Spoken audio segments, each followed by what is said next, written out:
Members, when the House last rose, we were debating suppression of crime bill. Member for Babono.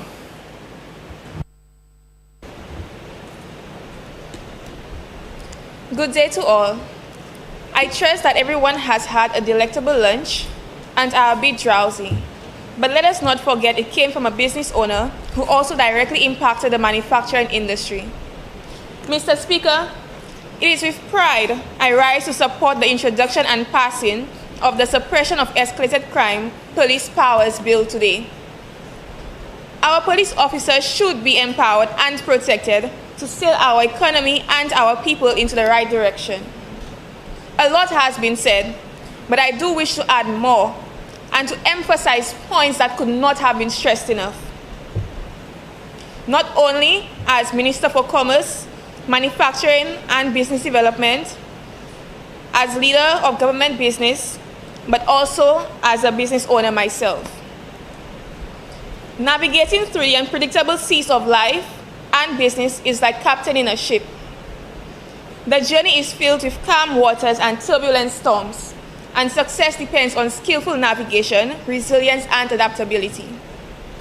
Like Martin, we've all dreamt at least once in our lifetime, even if our eyes open on the busiest of days. We've aspired to do more, be more, especially with regards to owning a business that expresses our creativity or passion. Imagine a lucid world where Peter keeps repaying Paul's crime.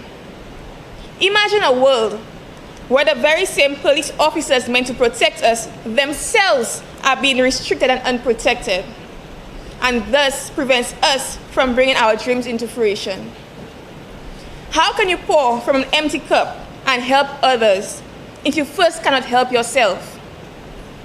Having highly unsuppressed crime areas significantly affects our small island, St. Lucia, and especially my very own constituency, Babono, and including our commercial and manufacturing affairs.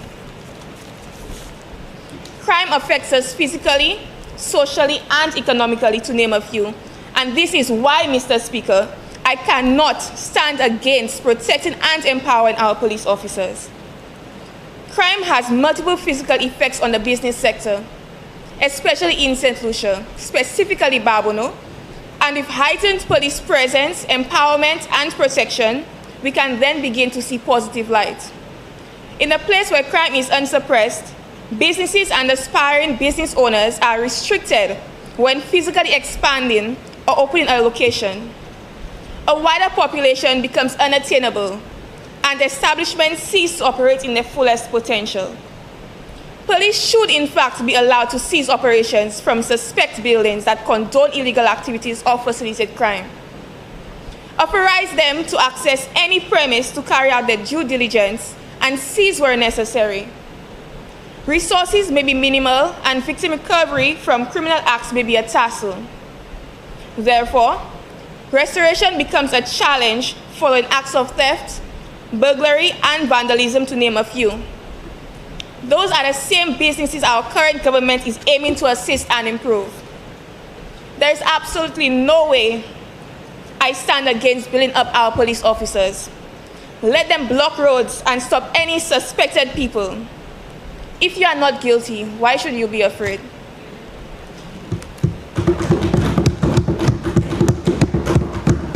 Foreigners to our constituency constantly traverse the area, and even unsuppressed nearby constituencies can negatively influence our own. This is why this is needed to be tackled on a national standpoint, but first must begin in our community.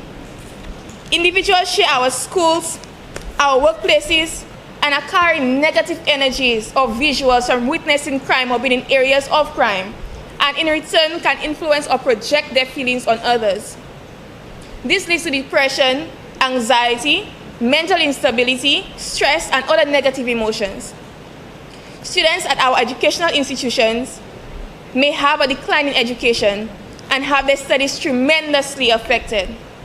Employees and employers in the workforce, especially Babono and the manufacturing industries, may possess those same qualities and exert poor work output.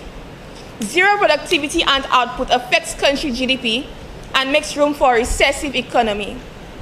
Our people may even persuade each other to partake in criminal acts, inclusive of peer pressure or seamlessly to follow the bandwagon.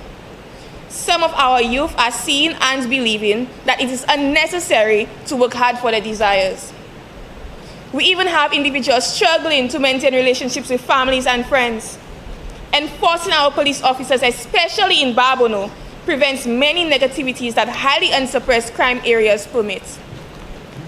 Imagine a retarding country that instead of going forward, recedes in a fast-paced, ever-so-changing era, where our talented and innovative people are not given opportunities to showcase their gifts, where a significant portion of our population is unemployed. People are fleeing because of brain drain, as the Prime Minister mentioned earlier, simply because we have failed to safeguard business establishments and industries with the help of our police. We are limiting the magnitude of what we can do. Unemployment can easily be linked to businesses closing down from multiple hits by criminal acts, including splurging on security that still serves no justice or recovering from acts as aforementioned. Where splurge expenses surpass actual revenue, it hurts to close, but hurts even more to remain open. Businesses fear opening or limit operational hours, and individuals fear exploit areas and patronizing, both affecting sales. Investors may opt out due to concerns. We now have less and less of a contribution to country GDP, significantly impacting especially exports in the manufacturing industry. We have plans to broaden the manufacturing industry in St. Lucia and create more opportunities, especially for Barbono residents, but are unable to do so if crime is not suppressed.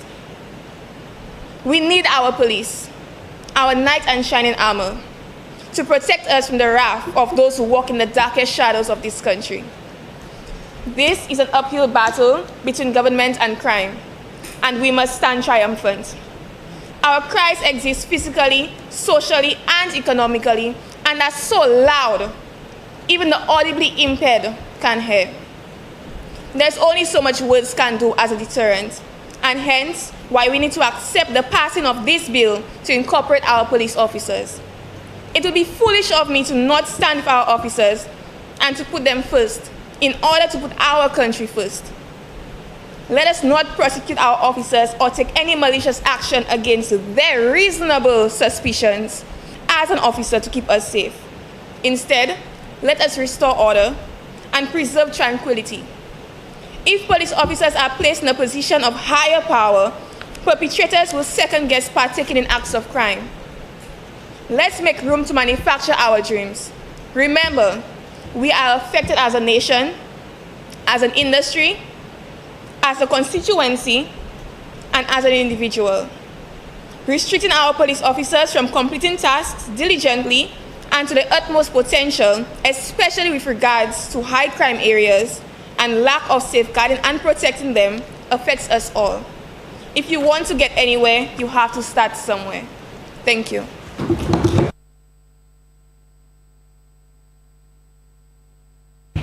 Honorable Member for Denry North.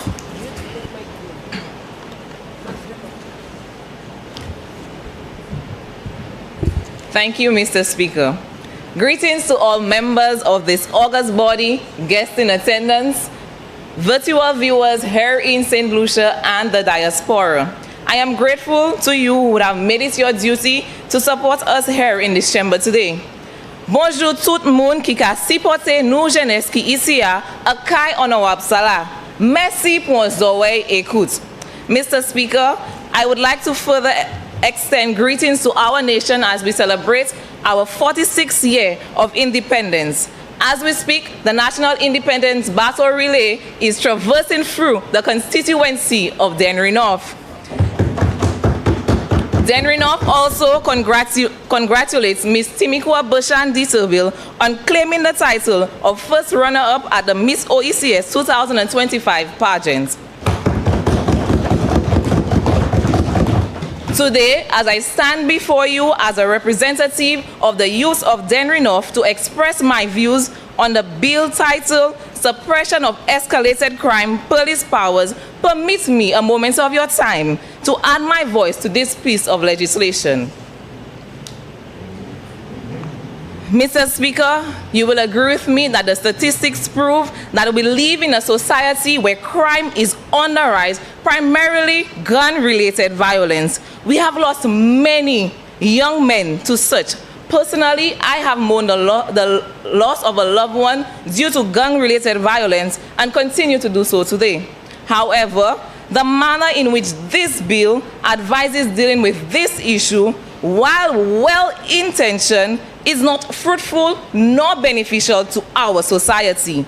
This bill, if enacted, provides police officers with additional powers for the suppression of escalated crime and for related matters. According to Section 4 of the bill, the purpose of the bill is to A, establish a framework to protect the public order, public safety, and economic stability of St. Lucia. B, suppress or otherwise deal effectively with escalated crime within St. Lucia. And C, strengthen the capacity of the force to deal with escalated crime in St. Lucia. The most significant question after listening to the purpose of the bill is to ask, how are we going to fulfill such purposes? This subject is addressed in Part 2 of the bill, Police Powers for Suppression of Escalated Crime. There, the police officers are given 7 powers.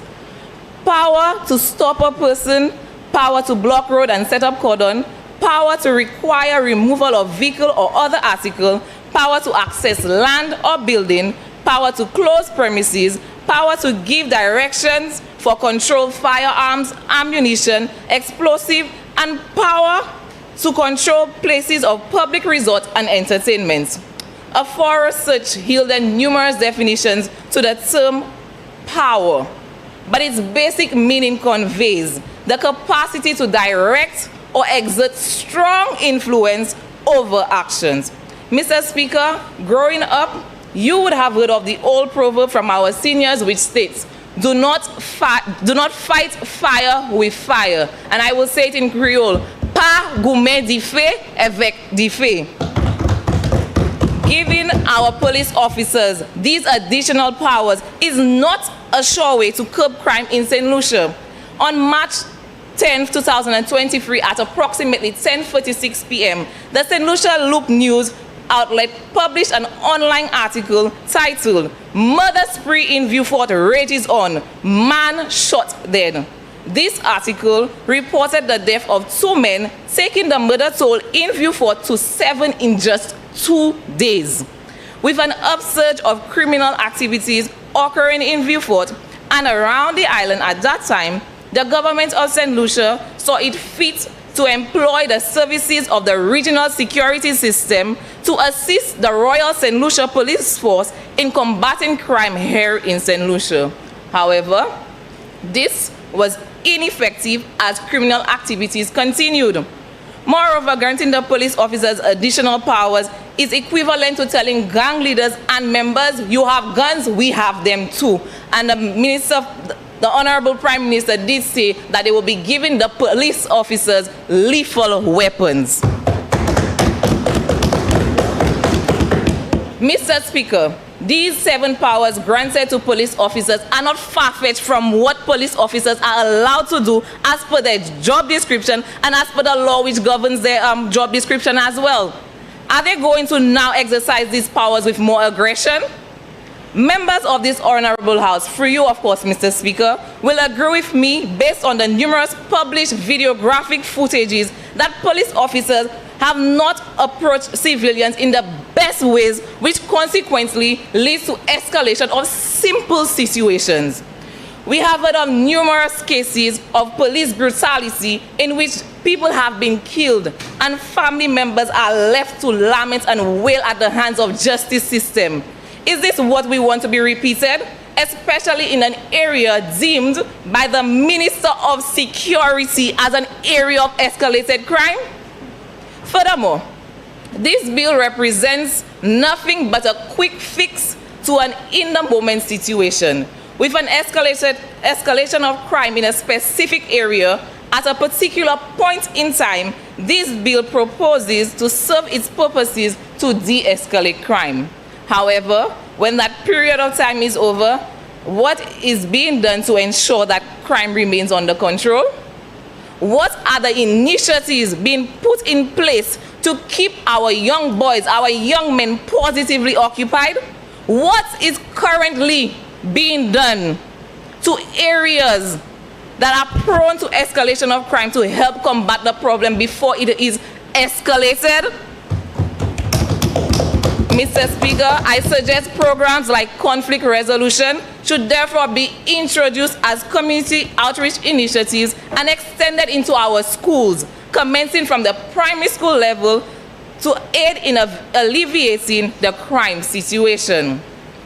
Mr. Speaker, as previously stated, I understand the bill's good intention to minimize crime in our society, as we clearly see the adverse impacts crime has on citizens, their livelihoods, and the health system. However, how can we trust the intentions of police officers carrying out the bill's purpose when we are well aware that there are bad cops amongst the police force? Who is going to determine which police officers are fit enough to carry out such tasks? Are they going to be trained on how to exercise additional powers? These police officers are at the liberty to act and do as they please in handling a matter in an escalated crime area because they are protected by Section 14 of this bill titled Protection of Police Officers, where it states, "No action, suit, prosecution, or other proceeding shall be brought or instituted against a police officer in respect of any act done in good faith in the exercise or purported exercise of his or her functions for public safety, restoration of order, and preservation of the peace in an escalated crime area or otherwise in the public's interest." Mr. Speaker, through you to the member from Beaufort North, she would have stated that police officers, they would have gone to, she would have referred to, not stated directly in her words, she would have referred to that police officers, they can, when they would have made damage to property, that they can report it to the police complaint unit. But I'd like to say, if you do not, I don't know if you've heard of stories when police officers with or without a warrant force entry into homes of individuals deemed to be notorious gang leaders or members and cause damage to property. They leave the premises by making remarks as, report it, make a report to the government and see what the government will do. Are these individuals we will be given extra powers to? Are these the powers that we are giving to our police officers to threaten and instill fear? In closing, Mr. Speaker, imagine you are in your shower on a Sunday morning at 4:45 a.m., getting ready for a 7 a.m. shift. You hear a thumping noise. You close the pipe to listen, but you don't hear anything. You continue to shower, and whilst you continue, you hear the sound again. You exit the shower to investigate, only to be accosted angrily. Police, open the door. Member for Babono would have stated for you, Mr. Speaker, if you are not guilty, why should you be afraid? Mr. Speaker, just imagine, when you open that door with your towel wrapped around you, there are several police officers with firearms leveled at you, as if you were the most notorious gang member or leader in society, or the most Member for notorious. Castro is Central. I'd like to rise on a point of order, Standing Order 16-1H. The honorable member is engaging in hypothetical arguments. I'd like the member to refrain from making hypothetical arguments. Member, she was just referring to what the member for Babono said. Yes, honorable speaker, but she's also referring to a hypothetical statement when she said that imagine a police officer is banging on your door. Member? Mr. Speaker, Member, proceed. can I continue? Yes, member, you may proceed. Thank you.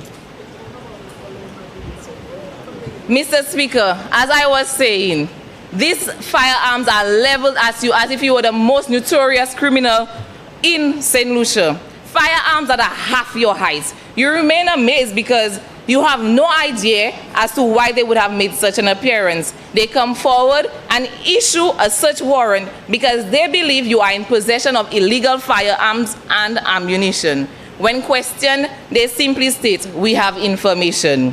They are allowed to search, but their search is futile. My question is, how do we trust the information that is provided to the police when they are supposedly going to exercise those additional powers that this bill provides?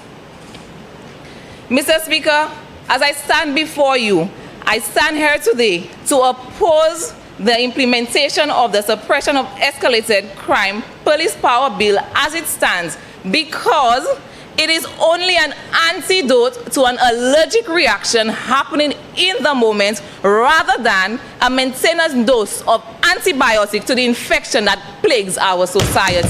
Thank you.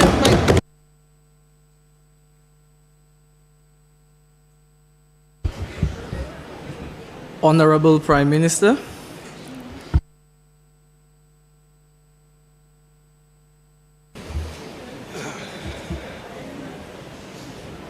Mr. Speaker, I can't even lie to tell you, I'm very proud of everybody who represented the constituencies today.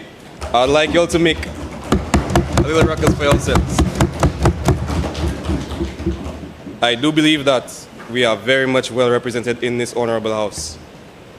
But Mr. Speaker, I've sat there all day listening to the concerns of the opposition.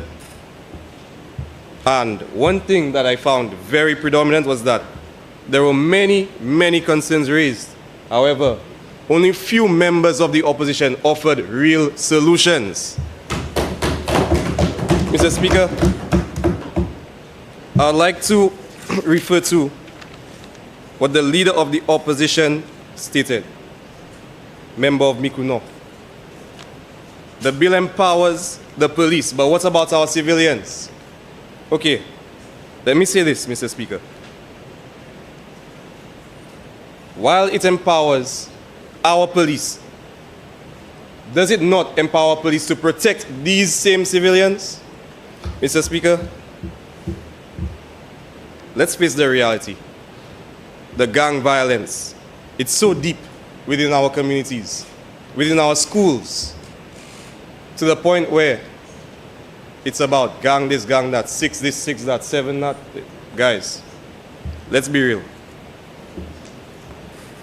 This is a situation that has escalated to a point where there is no longitudinal solution at the moment. We need to act quickly. And that is the emphasis of this government, Mr. Speaker. Mr. Speaker, I can't recall which member of the opposition said that, but they said that when discussing which area should be discussed as an escalated crime area, they should have talks with the Minister of Tourism. Mr. Speaker, I'll say it again. They should discuss with the Minister of Tourism. The Minister of Youth National just should discuss with the Minister of Tourism which area should be an escalated crime area. Mr. Speaker, how does that make sense? Mr. Speaker, does this mean that the tourists are more important than our civilians? Member for Miku. Yes, two things, Mr. Speaker. On a point of order, two things. The member is misleading now. So, the first thing he said that I said, pardon? He said a member, no Mikunov. He said member for Mikunov said that areas designated by the, he said that the member from Mikunov said that the areas that are designated as crime areas. Member? Thank you. Okay. So he said that the Minister of Tourism should be consulted. That's not a member said that. That's not what was said. It was said that they should have dialogue and consultation between the Ministry of Tourism, given that tourism is one of the vital areas for our economy. So not the minister. No, that's not what was said. Anyway, Proceed, Prime Minister. thank you, Mr. Speaker. They also stated, Mr. Speaker, that the definition of escalated crimes was not properly defined. Again, we have it here. We have it here in the bill, Mr. Speaker. Now, mind you, for everybody in this house, this bill is no longer than 7 pages. No longer than 7 pages. So why does it seem to me that the members of the opposition did not take the time to pay attention to this bill, Mr. Speaker? So we're going to count the pages too? Member for Castries South. Sorry. View fought. Thank you, Mr. Speaker. Referring to what the member said, I rise on a point of order. No one stated that the suppression of escalated crime meaning was not stated clearly. We stated what were the requirements to consider a place to be escalated crime. That was what was said, Mr. Speaker. But member, he responded to that exact statement. Mr. Speaker, it was not said that the definition was not clearly stated. They ask upon what requirements is a place considered an escalated crime area. Thank you, member. Prime Minister. To which I shall proceed, Mr. Speaker. It is in the bill. But anyway,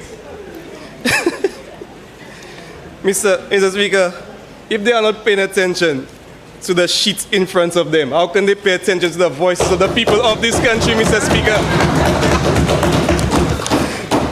Mr. Speaker, it was recommended. Member, one of the recommendations. Member, Prime Minister. Member. Mr. Speaker, Rise, member.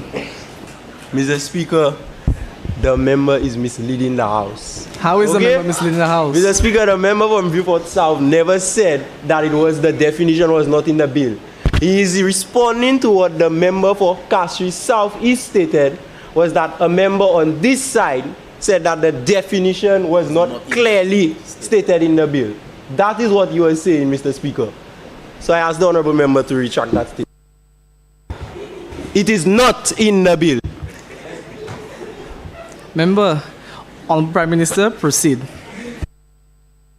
Thank you, Mr. Speaker. I seem to have them discombobulated. Mr. Speaker, member for Castries East proposed that. Oh, let me get this proper facts for you, because. Mr. Speaker, part 1 in the bill. The member for Castries East stated that before the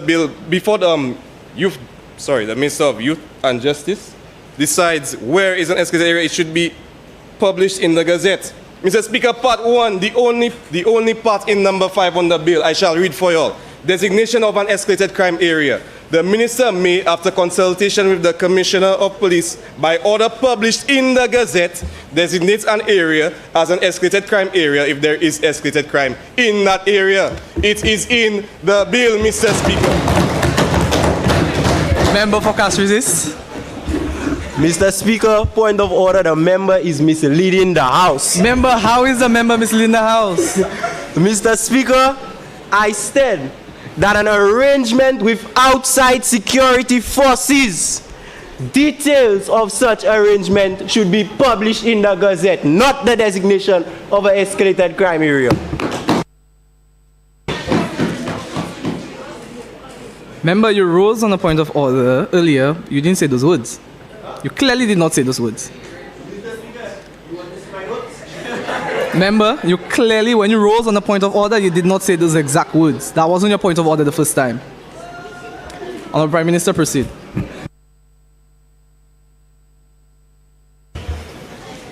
Once again, Mr. Speaker, I have them discombobulated.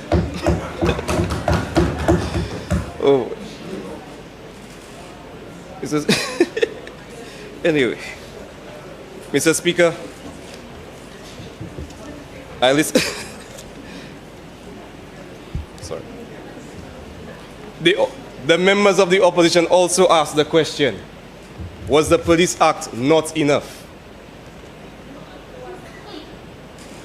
Oh, okay. That to make sure. Was the Police Act not enough? And I shall say, Mr. Speaker, times can change. And so must the law be dynamic. And that is in the Constitution, that we are allowed to be dynamic along with the law. Certain situations require certain action. And this is the time for action, Mr. Speaker. Mr. Speaker, the bill is purposed to coexist with the Police Act as well as the Criminal Code. It is not there to repeat the same things that was said. It is there to supplement. And as I said earlier in my speech, if they were paying attention, not one man or one policy can tackle crime on its own. We must unite. And Mr. Speaker, I'm calling for unity. But however, they also said that I'm calling for unity under hypocrisy, that I'm also attacking them. But Mr. Speaker, Member for Vieux-Fort South. Mr. Speaker, I was the only one who mentions about hypocritical things in my statement when I gave my speech, and I said it would be hypocritical of me to not lend a voice to such bill. The member was never referred to as acting in any way, or shape, form of hypocrisy or anything of that sort, Mr. Speaker. Member, is on a point of order? Yes, Mr. Speaker. What exactly is your point of order? It's misleading. That's not what I said, Mr. Speaker. How is this misleading? I said it would be hypocritical of me to stand in this august chamber and not lend support to such a bill. And he's saying I said it differently. I have the speech right. Point of order, Mr. Speaker. I never mentioned the minister. I was just about to say that. So if it fall in your plate, eat it. Member.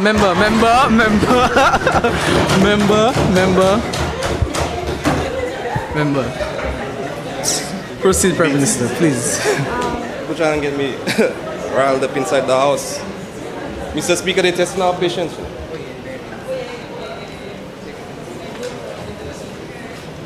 Member for Castro South.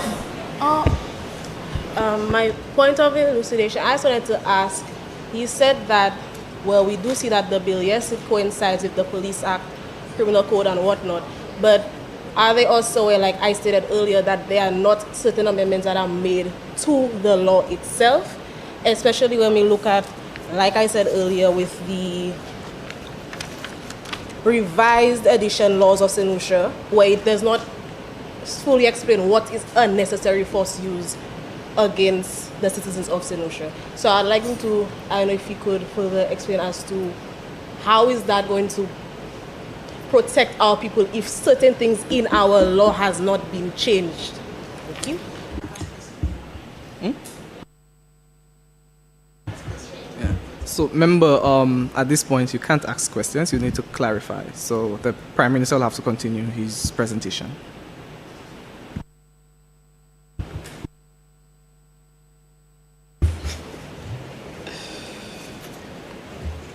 Members, I'd just like to ask that we do not turn the house into a comedy show. Let us stay serious. Anyway, Mr. Speaker, they said that it was hypocritical to call for unity and to, while also not taking into consideration what they have said. But Mr. Speaker, I can't stand here and falsify unity when I'm hearing things that I just cannot support. Mr. Speaker, they have undermined the efforts of the people who put this bill together time and time again in front of us inside of this house.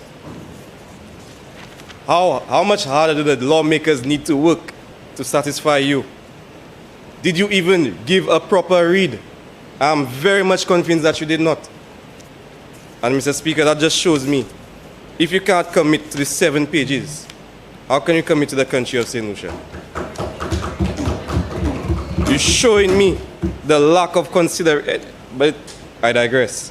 Mr. Speaker, the member of Castries South stated that the word believe should be emphasized in the bill.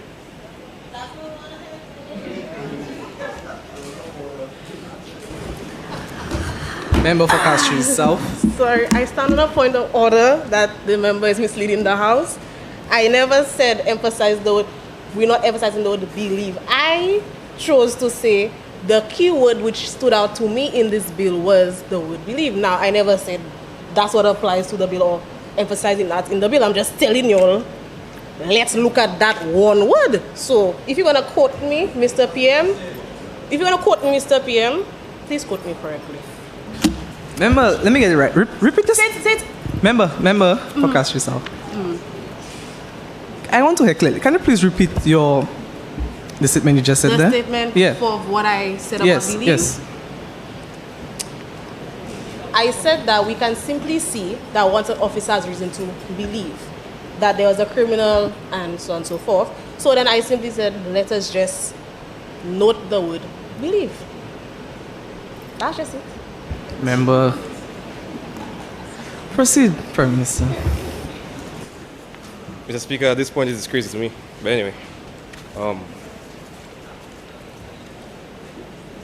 Okay, so the key word is believe. Let's go with that, yeah? All right. But Mr. Speaker, that's the entire point of evidence. I mentioned earlier what we are doing to improve in order to supplement this bill, including CCTV, improved surveillance, right, Mr. Speaker? Improved communications between citizens and the Royal Police officers, as well as the police officers and their counterparts.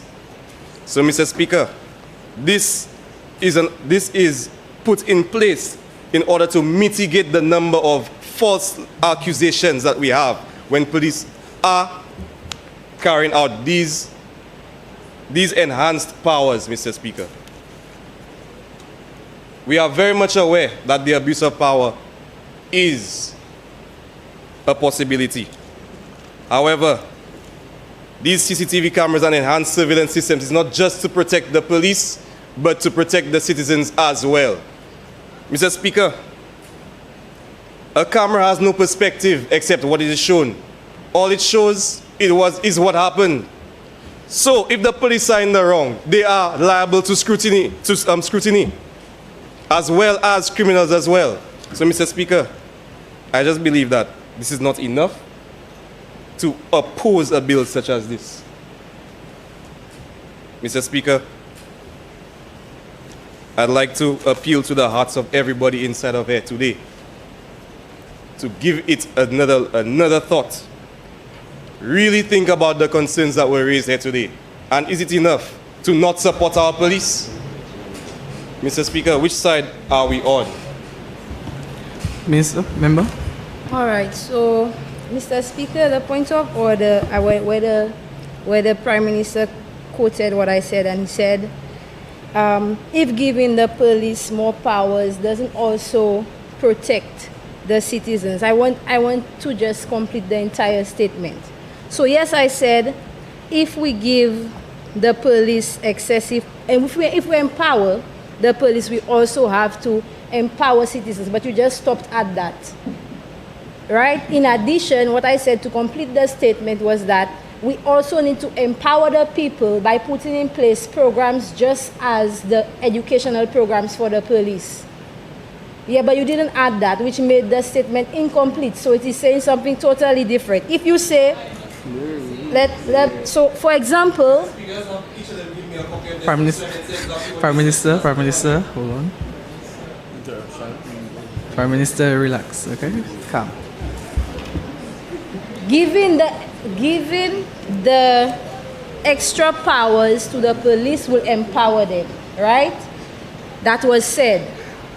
And I also said we're supposed to also empower our citizens, but you did not finish the statement I said. In addition, so you stop it right there. I made the suggestion. You said that no member opposite gave solutions. I did. I said we also have to empower our people by, and the by was that we also create programs to keep our boys out of the streets and so on and so forth. Prime Minister. Mr. Speaker, you ever get that feeling when your mother tell you wash the dishes and you're already in the sink washing the dishes? Member for Grizzly.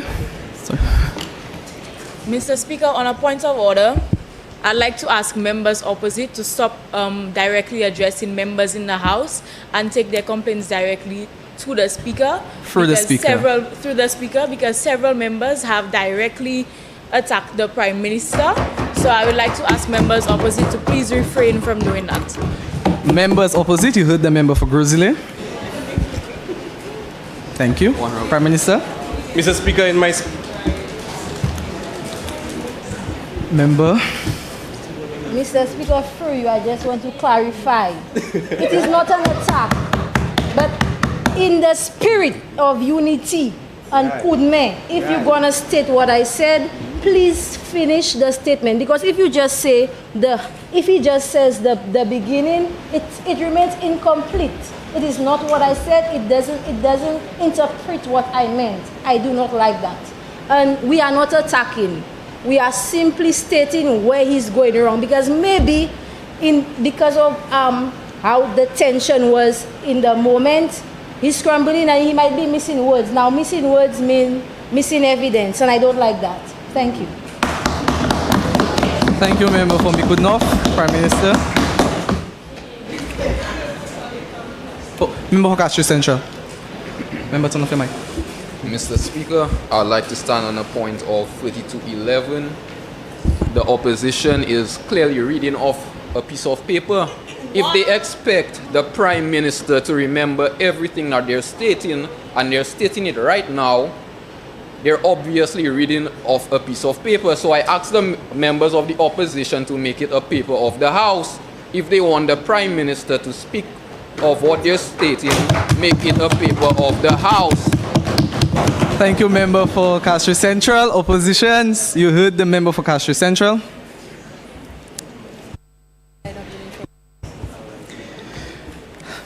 Member. Okay. Proceed, Prime Minister.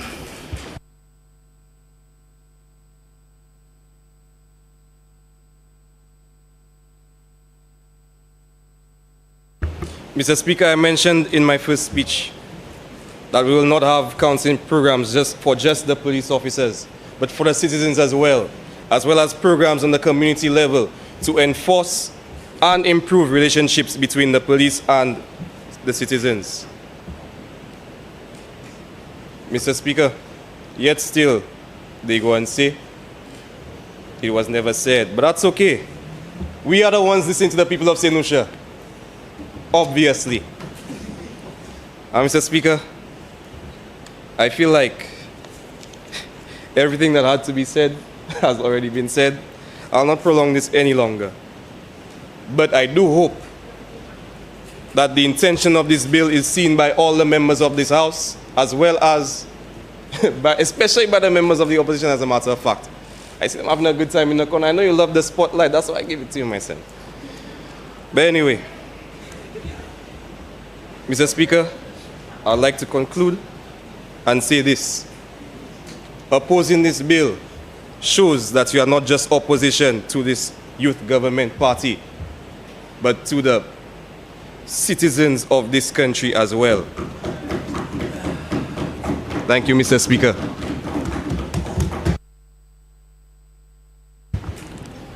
Honorable members, the question is that the suppression of escalated crime, police power, be read a second time.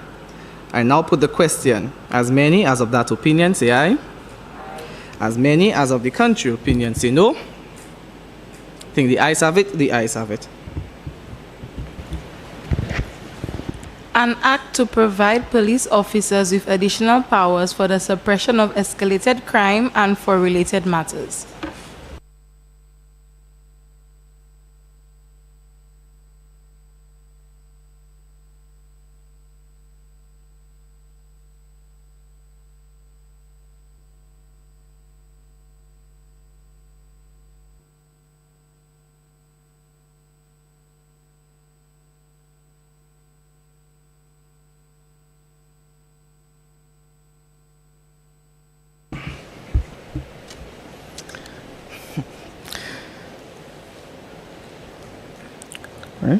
Clause 2.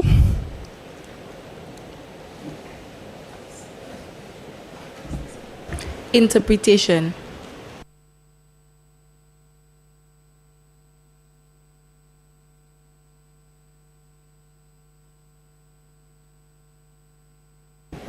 Clause 2 since part of the bill.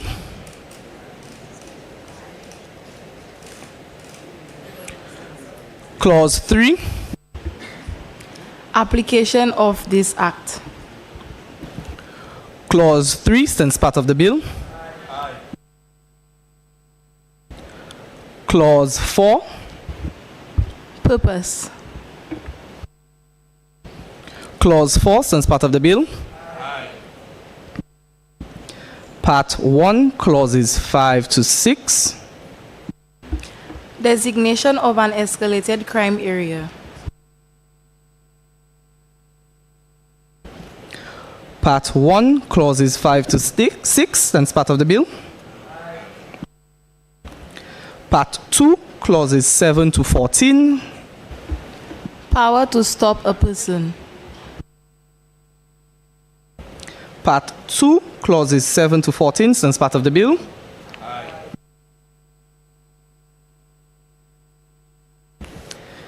Part 3, clauses 15 to 19. Offense relating to public property. Part 3, clauses 15 to 19, since part of the bill. Part 4, clauses 20 to 21, since Arrangement with outside security force. Part 4, clauses 20 to 22, since part of the bill. Clause 1. Short title. Clause 1, since part of the bill.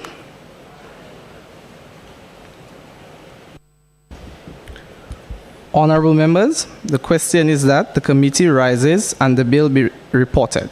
I now put the question. As many as of that opinion say aye. As many as of the contrary opinion say no. I think the ayes have it, the ayes have it.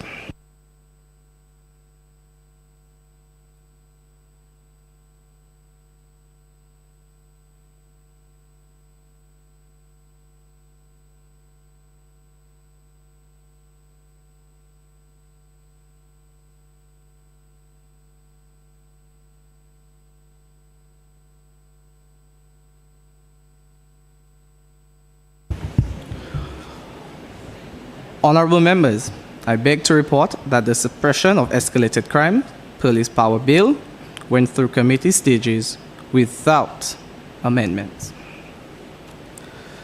Honorable Prime Minister,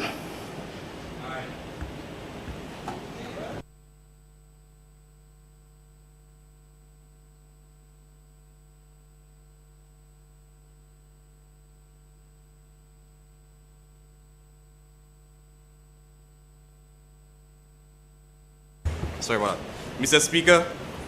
Speaker, I move that the House stand adjourned, sign the die.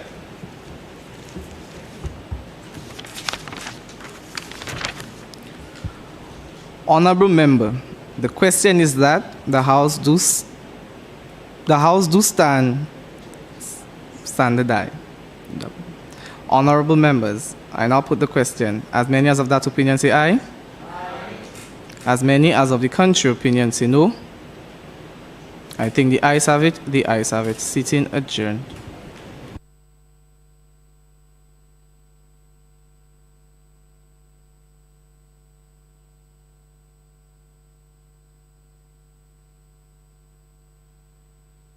We have just completed the last segment, of the first day of Youth Parliament 2025. You have seen quite an interesting debate happen here today. The floor has been filled with humor but seriousness. It has been a very interesting day so far. So stay tuned tomorrow for Senate 2025. Thank you for tuning in.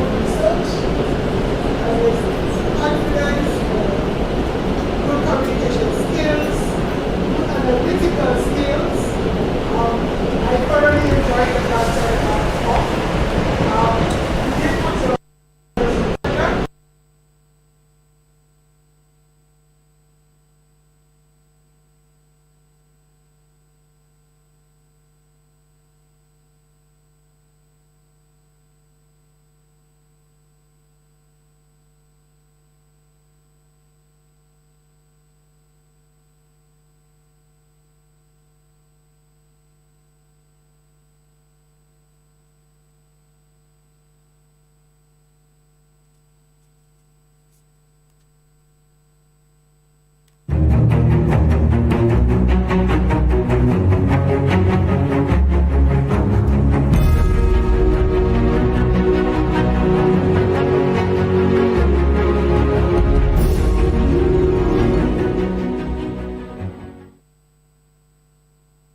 pour ça inherit chote ça là ou ça vient inhériter chote ça ou ça vient bâtir caillou à sous ça so ça nous a fait audio ça a mené chay bagay bon ba chay ti ish 7 lycéen et puis combien de l'année 7 lycéen et bien moun nous a créé 7 lycéens parce que yo été 7 lycéens pour peut-être 7 l'année mais 8 l'année et puis yo joindre citizenship parce que yo été 7 lycéens pour 7 militant de les 7 et 8 l'année c'est moun